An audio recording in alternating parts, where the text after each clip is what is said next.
Hey, what's going on? Can you hear me? Yes, sir. I can hear you. Okay, good, good, good. Good. Glad you was able to make it, man. Yeah. I wanted to make sure I had an opportunity to make it today. I didn't want to keep pushing it off, and then it never happened. Right. I got you. I got you. We got a couple more people coming on. I just talked to a few people who are scheduled to be on in a few minutes. Hopefully they'll get on before about 2 o'clock. Okay.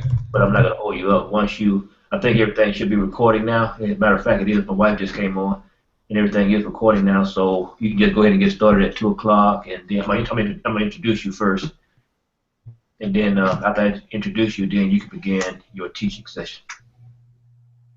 Okay, great. How many are we looking at for today? I got scheduled 1, 2, 3, 4, 5. I invited at least 8, and I invited a pastor from Mississippi. Hopefully, she'll be on as well. I'm thinking about 10 as well. I invited 10 or more because some may invite their church members who may be interested in helping them out. Mm-hmm. So hopefully, they all get online and join us today. So I'm thinking 8 to 10, but I'm just not sure. Don't quote me on that. No, 8 that's to all good. We can keep it real informal Okay, great, great. and just make it more of a interactive session as opposed to a lecture. Okay, sounds good. We're looking at 1 minute and we can begin. And this is all new to me, so bear with me. I'm learning this system. Oh, it's all good. We don't. I don't have any time constraints. We good. Okay, great. So whatever video once the video's done, I'll be able to take it and edit it and do whatever with it. So it Great, doesn't. We don't have to stick to a certain time. great, great, cool. And it is 2 o'clock, ladies and gentlemen. I just wanted to inform everybody who we have online, none other than Jason Caston. He is the author of the iChurch Method, which is how to advance your ministry online. He is also the author of the iChurch Method, Changing the World When You Log In. And he is also the author of How to Get 1 Million Social Media Fans. And so we are glad to welcome him today. He is online and he's ready to teach us some basic principles on how to advance our ministry online. And that's the main reason why we have him online today. Welcome, Jason. How you doing, sir? I'm doing great. I'm glad to be here. Appreciate the opportunity. Yes, sir. Yes, sir. We're just going to turn it right over to you right now, so we don't want to prolong. We know everybody want to enjoy their Saturday, so we're going to turn it over to Jason Caston, and he's going to teach us on advancing our ministries online. Jason, the floor is yours. Okay, great. Now, one thing I want to make sure is we have an opportunity to be interactive, so that everybody can ask questions as well. And so I will ask you, Thaddeus, with this software we have, are we able to ask questions?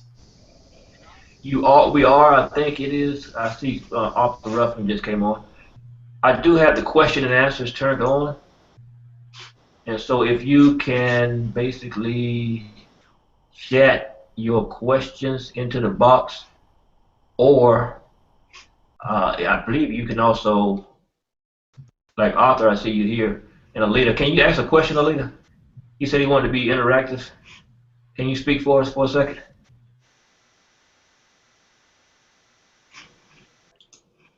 I had to unmute myself, but I just sent a test in the chat box. So I don't know if you can see that, Mr. Caston, or not.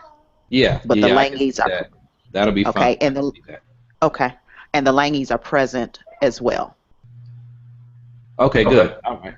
That looks good. I can see that, and I think that'll be a good way for me to just look over there and see the questions and answer them as I'm going through these 5 topics. I'm gonna go through real quick to how we can Okay. advance online. Okay, good. All right. Well, that's what I wanted to know. So we get it started. What the topic I want to talk about today is how to advance your ministry online, and I'm going to talk from the iChurch Method book.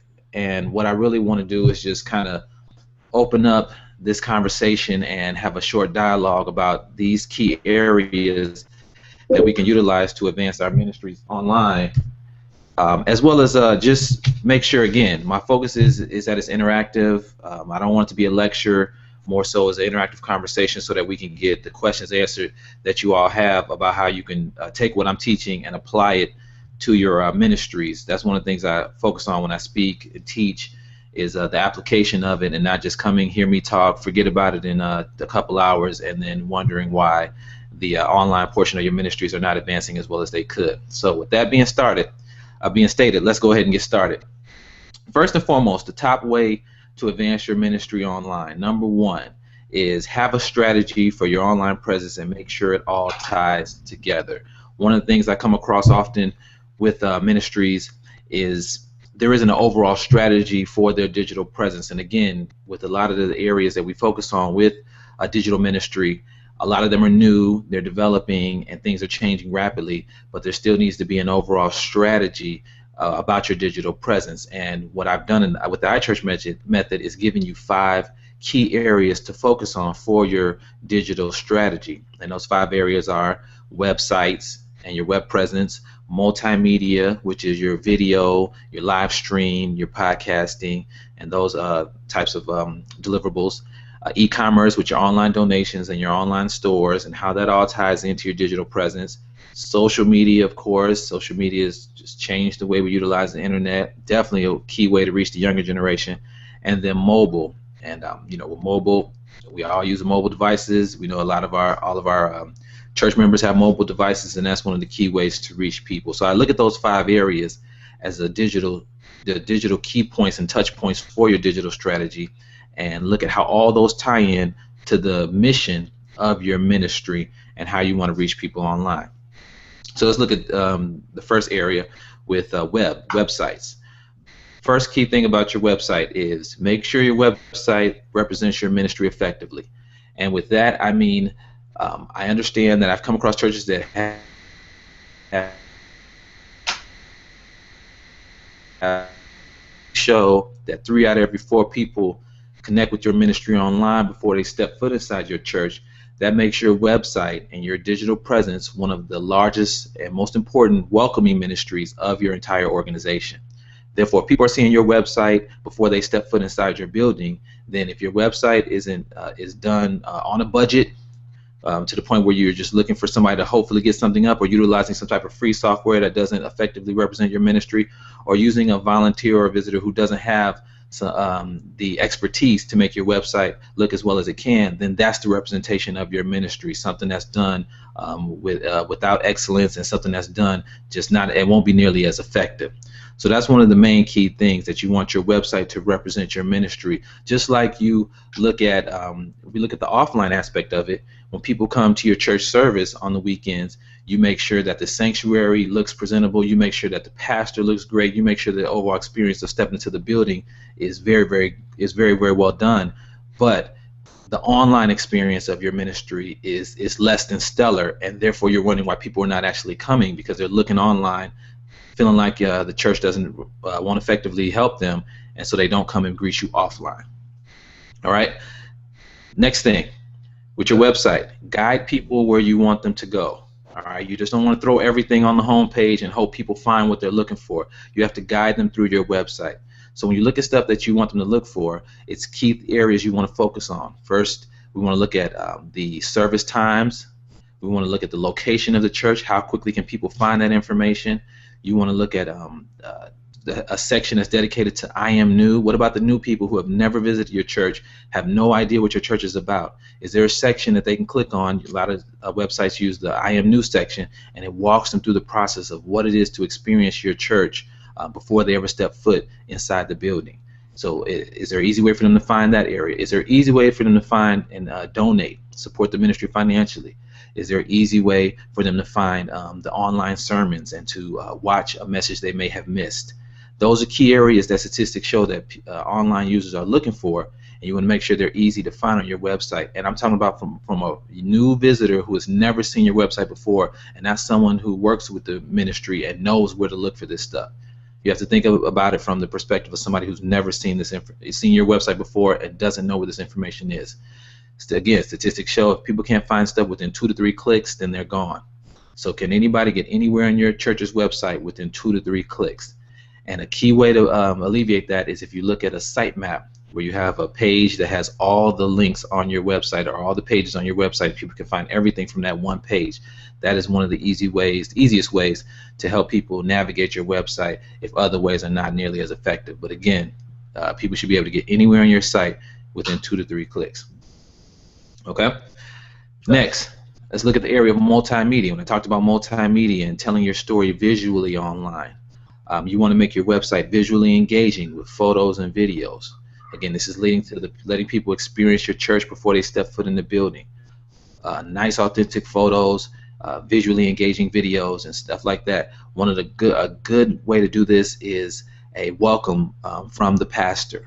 A video welcome from the pastor that's on the website, welcoming the new visitor or the person to the website, to the church, and to experience the ministry online. We do this offline when we have the part of the service where we say, hey, who's the new visitors? They raise their hand, and we love on them and all that good stuff.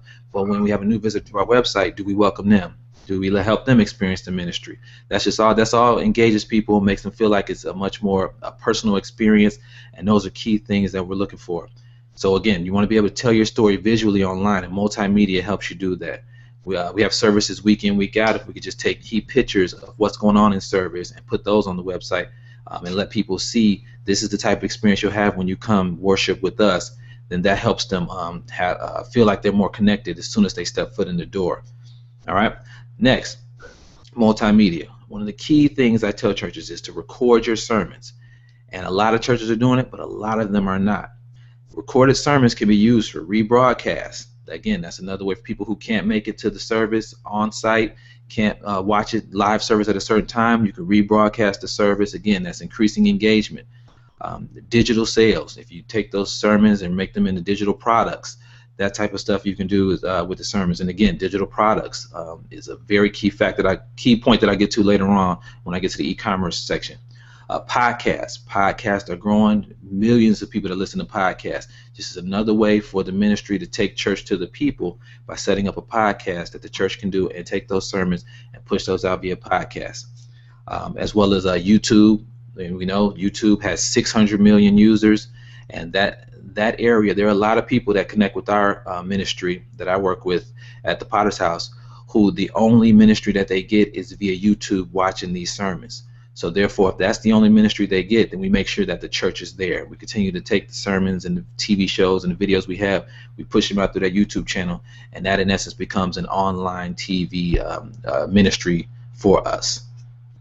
And so that's the type of things you want to look at as far as the reasons why recording your sermons is effective. It can be a source of revenue on one hand. It can also be yet another ministry tool on another hand. Okay? All right, let's look at another section. Let's look at e-commerce. Now, when we talk about e-commerce, I've worked with churches that have done it very well. They've made it very easy. And that's one of the key things is to make it easy. But I've also worked with ministries that it's not easy. It's not effective. I worked with a church where it took, I believe, 16 steps from the time someone clicked donate to the time that they got the thank you message. And 16 steps is a lot of steps to actually go through a donate process. And I'm sure 90 to 95% of the people going through that process abandon it. Therefore, you have to help people and let them donate and support your ministry financially, and you make it easy. If we look at the easiest way to generate revenue online, we look at Amazon. Amazon has the easiest process. They got one-step checkout. They have processes where it takes maybe 2 or 3 clicks from the time you put stuff in your cart to the time you're actually paying. You want to make it easy and engaging for people to support you financially online. And one of the ways to do that is to cut down on the steps. Again, the more steps, the more you lose people. All right, next, part 2 with e-commerce. Is it secure? We have to make sure it's secure. People need to see that it's secure when they're going through this process. They want to make sure that when they submit their credit card information, that it won't be stolen or somehow it'll come back to haunt them in the future by supporting your ministry financially. All of a sudden, their information was stolen. Now, we know that the internet is not 100% safe and secure from digital information being stolen. That's just the nature of the internet. But you want to make sure that your church does as much as possible to make the process as secure as possible. And by that I mean getting the secure SSL certificates. Make sure people come to your donate pages on your website. It says HTTPS up top, and you see the little green lock that shows that that page is secure. All that key stuff is what helps to make this process secure and much more engaging for the online user. Again, another thing with e-commerce is digital products. We want to make sure that we look at utilizing digital products. I do know a lot of churches that sell CDs and sell DVDs, and there is a good markup on that. And I'm not saying don't utilize that anymore, but we got to look at the digital products and where things are going. There's a reason why there are no more Tower Records and the old red record stores we used to see, and why everything has gone digital. Because that's where the society is going. That's the way people are consuming this media. So therefore, the church cannot continue to be behind the curve in having this content that they're able to take these sermons or take these messages and put them on CDs and DVDs. Well, though that same digital content you're putting on these CDs and DVDs can just be put in this online store that the church can have and be sold as MP3s and MP4s. We already have this content, so let's just package it in ways that the consumers, specifically younger generations, are consuming it, which is MP3s and MP4s. And again, you load it up one time, everything after that is profit, as opposed to having to continue order blank CDs and blank DVDs and then have it printed up and then possibly ship it out and all that extra cost. No, let them consume it digitally. All right. And now next, social media. Continue to look at another way that advance your ministry online is utilizing social media. And social media, again, as I said before, has fundamentally changed the way that people utilize the internet, and it's added a whole nother layer to the way we interact online.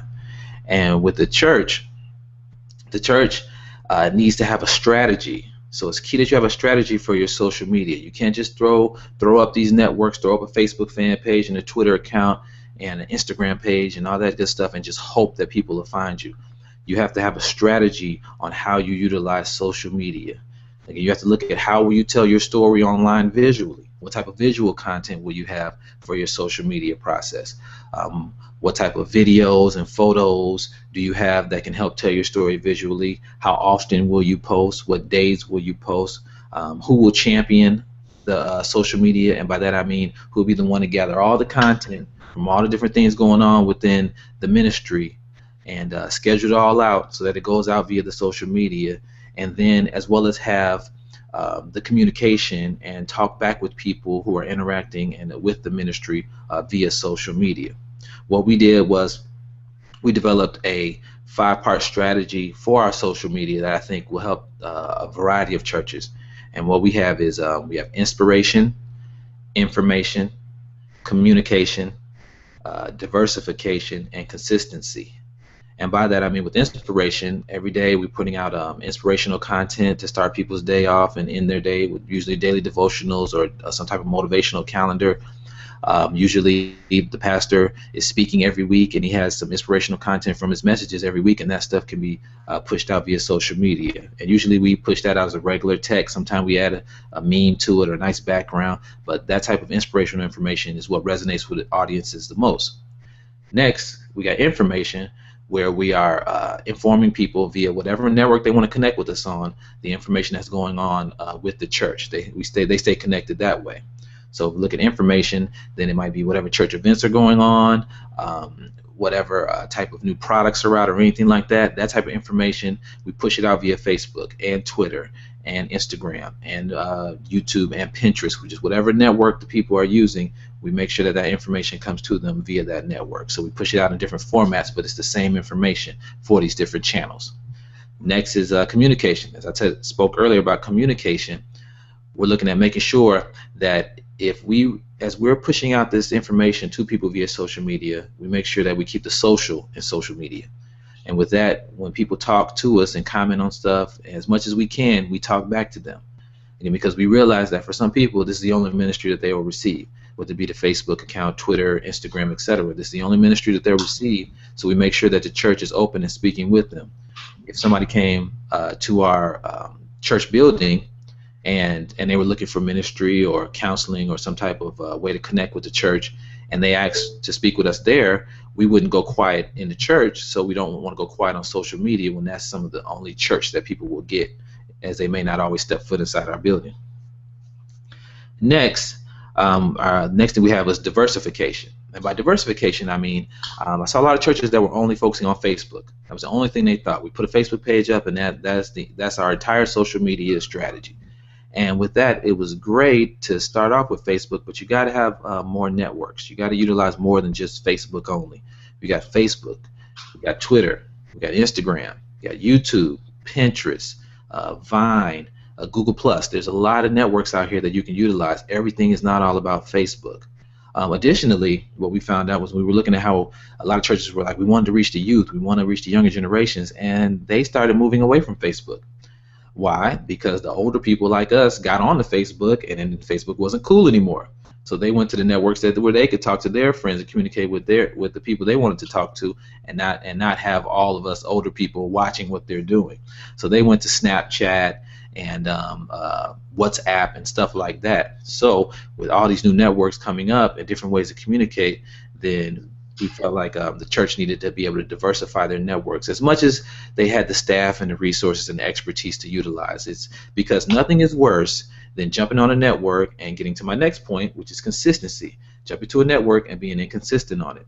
You try to, say we're chasing the youth around. We jump on Vine. We don't understand how to use Vine, and now the church it has an account on Vine that's dormant. There's nothing being pushed out on there, and so the youth who want to connect with the church are looking at this Vine account, and nobody at the church knows how to use it, and therefore there's no ministry coming through that channel. So we were looking at how consistent we were being with our social media networks that we knew how to use, and we consistently push out content on all our networks. And we don't have we have a small amount of people that are able to do this. We do this about 2 or 3 people, and we use stuff like Hootsuite and Buffer and different software so that we can schedule stuff out so that it goes all week long, and we're not sitting there staring at the different networks every day just pushing this network's content out every day. We schedule it out, and then we let it run, and then we update and talk to people throughout the week. And so that's how we look at social media. So that's one of the key things. Again, that's our overall strategy. And again, with social media, you need to have a strategy, just like with this whole entire advancing your ministry online that we're talking about. You need to have a strategy.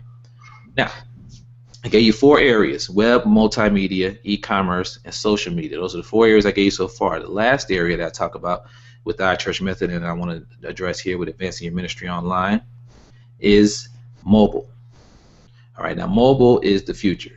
You can tell that because if you look, the majority of people, the way they're connecting to the internet is via their mobile device, because statistics show you're never more than 3 feet away from your mobile device. But even more important than that is if you look at the youth have mobile devices, and they're connecting with a variety of different mobile devices before they get onto desktops or laptops.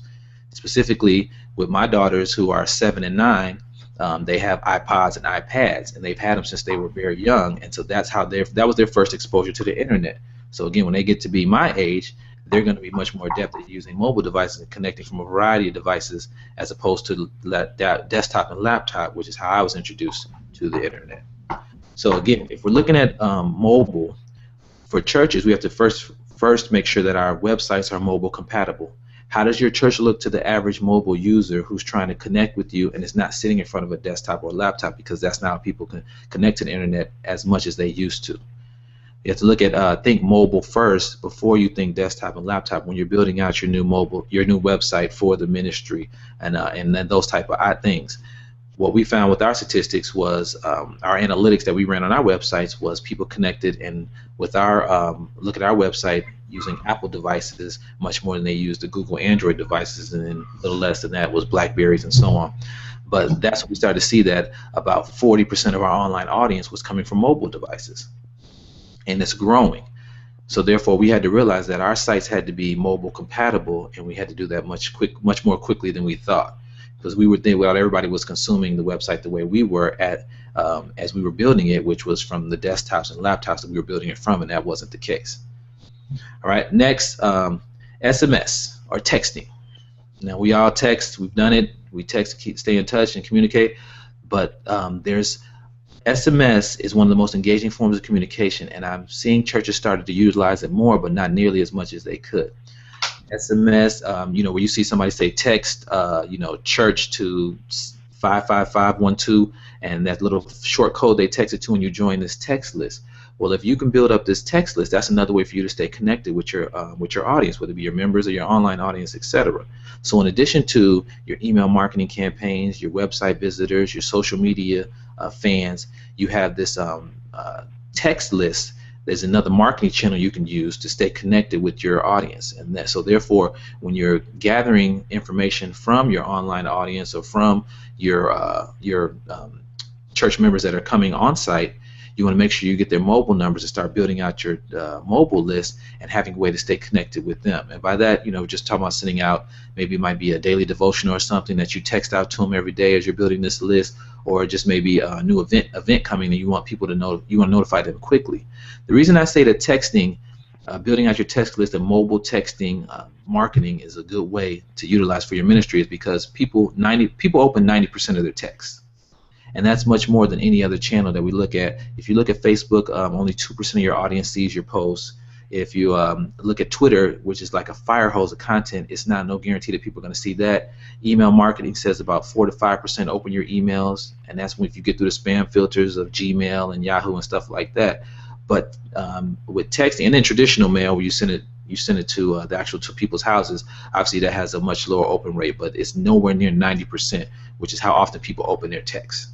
Of course, if you abuse that and send too many texts to people, they will block you and all that good stuff much faster than any other communication channels.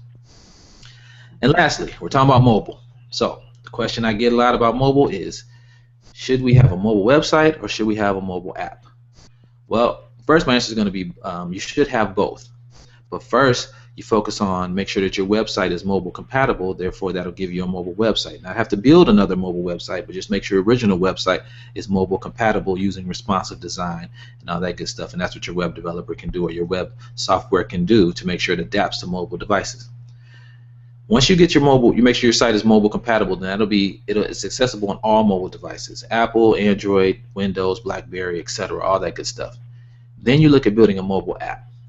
And when you're building your mobile app, you want to build for Apple first, and Apple and Android. Obviously, I'm a little more Apple biased because I have a lot of Apple devices. But you build for Apple first, and then you build for Apple and Android first, and then you build for the other stuff. But with Apple and Android, building your apps are much more engaging than mobile websites.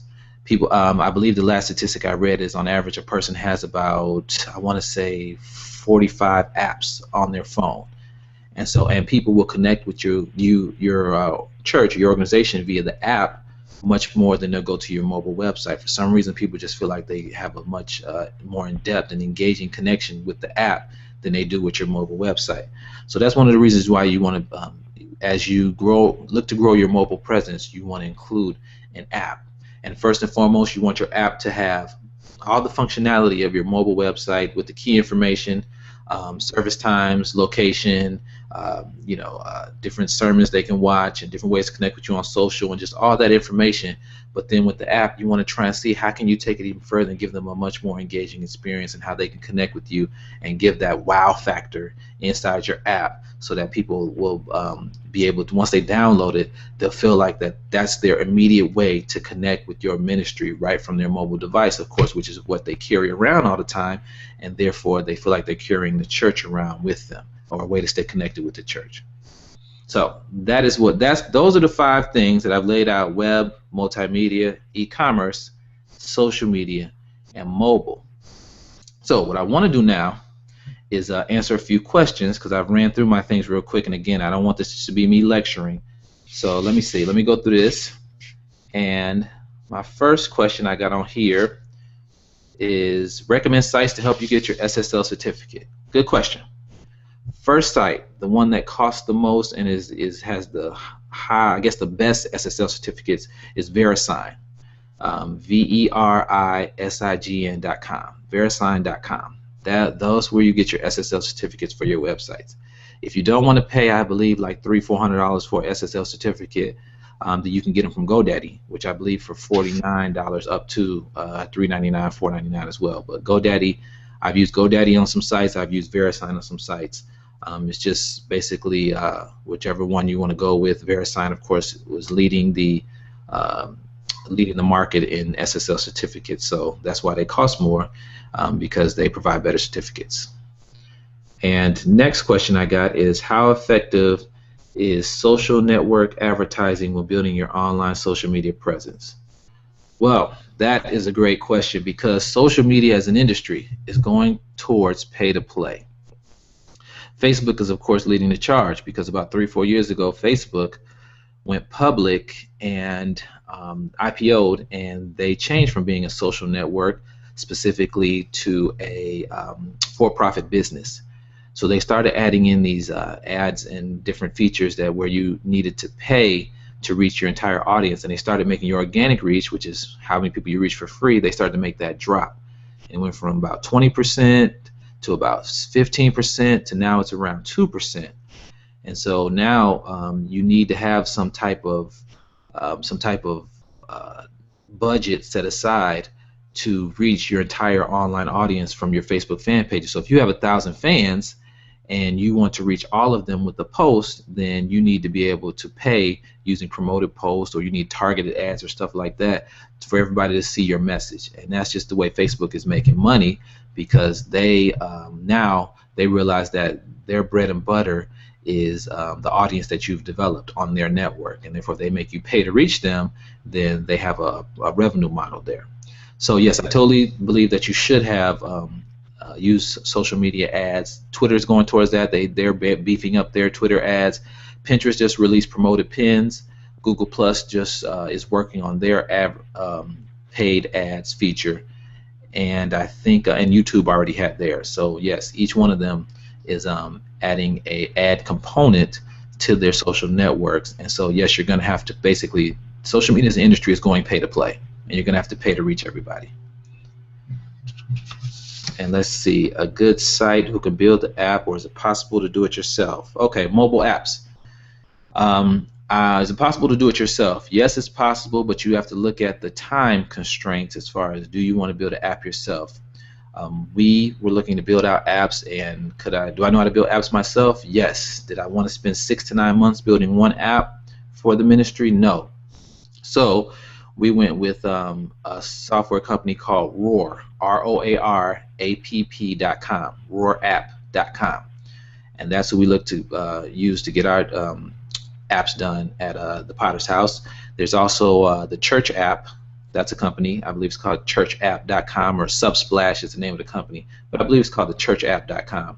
But those are companies where you should pay around, we'll say about maybe $500 setup fee, and then $40 to $50 a month to have an Android app and an Apple app. And of course, they'll give you a template and software that you put all this information in, and you'll be able to have an app fairly quickly. I think we get our apps up in about 4 to 6 weeks. And I think it takes about 2 weeks for Google and Apple to approve the apps, but it's a very quick process. So that would be what I would recommend as far as building an app. And now if you want to build it yourself using C+, I believe, or C is the language, and Cocoa is another language they use to build them, and you can also do it with JavaScript and HTML and CSS and all that good stuff, then you could definitely research that, and it will take a little longer than using a software. All right, another question I got is WordPress a good source for building websites yourself? Do I have any other recommendations? No, I don't have any other recommendations unless you want to write code.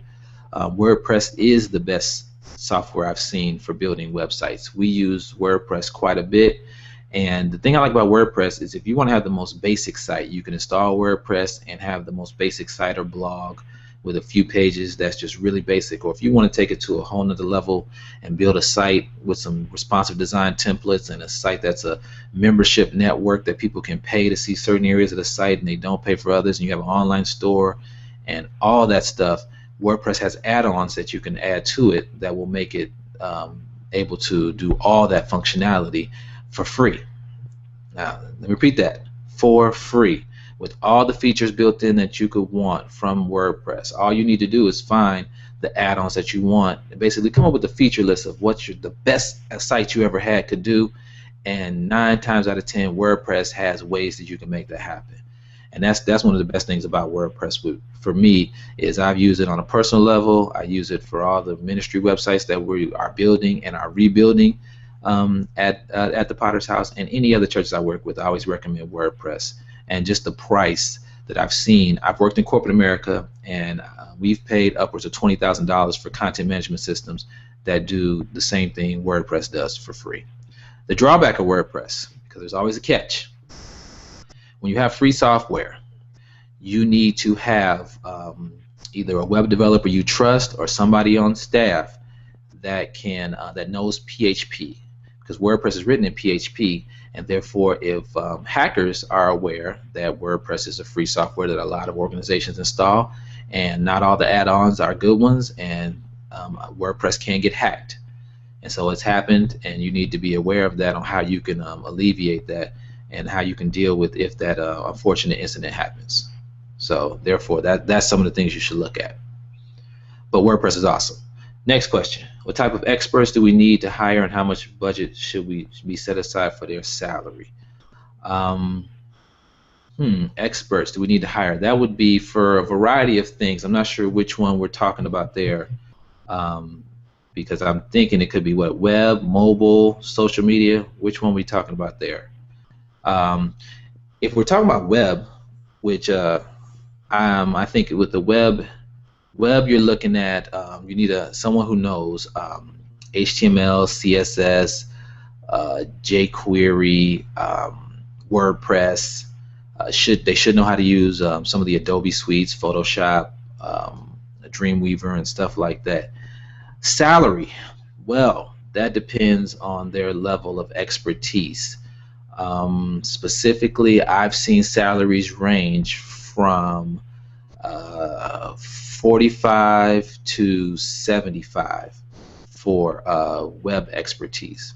Social media experts, they need to know how to use all the platforms. They need to know how to engage people. They need to know how to do reporting and analytics.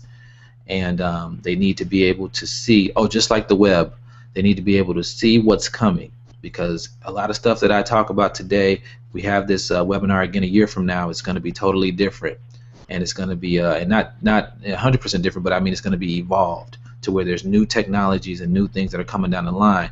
And so if you have an expert that you're working with, they need to be able to see what's coming. So in addition to being able to be a settler and build up what you currently have, they need to be a pioneer and see what's coming down the line. And that's one of the effective things that I was able to do at the ministry. So as far as a social media salary, I think the last one I heard, which I don't know because it's all new, I believe the last thing I heard was around, I want to say 45 to 60. And so that's a pretty good range, but that's my best guess. As far as them doing this all day long, full time, coming from a corporate environment to the church environment, and back to the church environment to corporate environment. So I'm giving you salaries that go that are across the board and not just church salaries. My title. Great question. I was hired as a web developer. That was my job. My job was web developer. All they wanted me to do was make websites. And I said, in my interview, here are the 5 things I can help you with. I named those 5 things I just told you: web, multimedia, e-commerce, social media, and mobile. So my job has evolved from just being a web developer to now I am a team lead, director.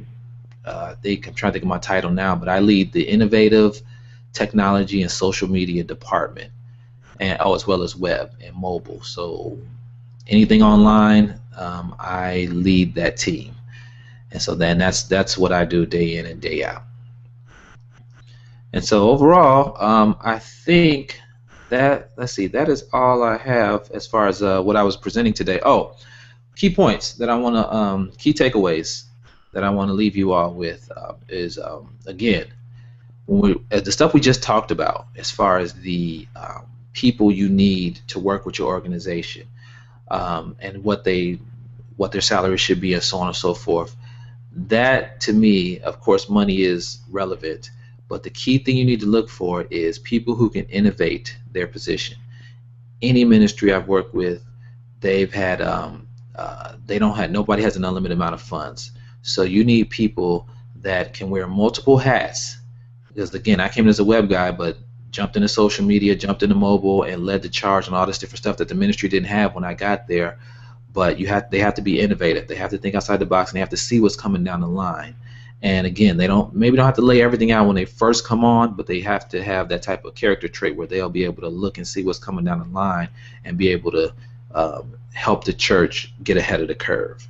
So that's one of the key things you're looking at when you're looking at people that you want to bring onto your organization. Recapping what we went through already today. Okay, we started off talking about having a digital strategy. We talked about the web and different key points on the web. Make sure your website represents your ministry effectively. Guide people where you want them to go. We talked about multimedia and telling your story visually online with photos and videos. Recording your sermons and the benefits of recording your sermons. We talked about e-commerce and generating revenue online, making it easy, secure, having an online store and digital products and their pure profit. We talked about social media and having a strategy, utilizing different networks. We talked about inspiration, information, communication, diversification, and consistency, and those being a key part of your strategy. We talked about mobile and make sure your website is mobile compatible, utilizing mobile websites and apps. And we also talked about texting, SMS, and how effective texting can be as a marketing tool. So, lastly, all these things that I laid out to you are available in the iChurch Method books. So what I have is in iChurch Method 1, I just talk about the basics. It was the first book I ever wrote, and I just talk about the basics of how to get started online. In iChurch Method Volume 2, which is Changing the World When You Log In, I really get more in depth as far as taking your ministry to the next level and building upon the foundation I set in the iChurch Method 1, and that's where I get into more apps, internet church campuses, which I really didn't talk about that much today, and other ways to go to the next level online. And of course, if you want to connect with me, then my website is ichurchmethod.com, which should be on the screen, or you can connect with me on Twitter, which is @JasonCaston. And if you connect with me online and via social media, I actually do respond. I'm not too important or too big or have too many people trying to reach out to me that I can't respond. I enjoy social media. I'm always on it. And just to give you guys a personal note, I met my wife via social media. So when I say I'm on social media all the time, doing what I need to do, I found my wife on social media. So, but I just want to thank you all for coming out today and taking time to listen to the things that I laid out for you all. And I look forward to teaching you again and as much as possible. Amen. Jason, we do appreciate you coming on, and we just thank you so much for taking time out of your busy schedule. Can you give us once again the website where to get your books and everything? Yes, the website is ichurchmethod.com, or you can go to amazon.com, where I have the books, the DVDs for the iChurch Method and the social media, and I have the digital download card, which is on my website as well, which has all my products available on this digital download card.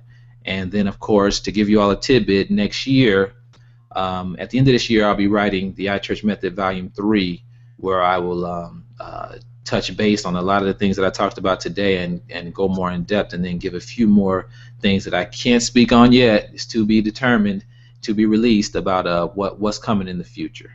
Okay, sounds great, man. I do appreciate it. And if you don't mind, I'm gonna ask Blue, can we post this? We got a new Fifer Facebook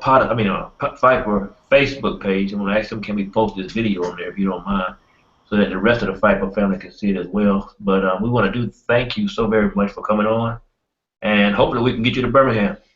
That would be great. And I just talked to Blue about we just put that Fifer page up. You're right. I think we finished that like last week or the week before. Exactly.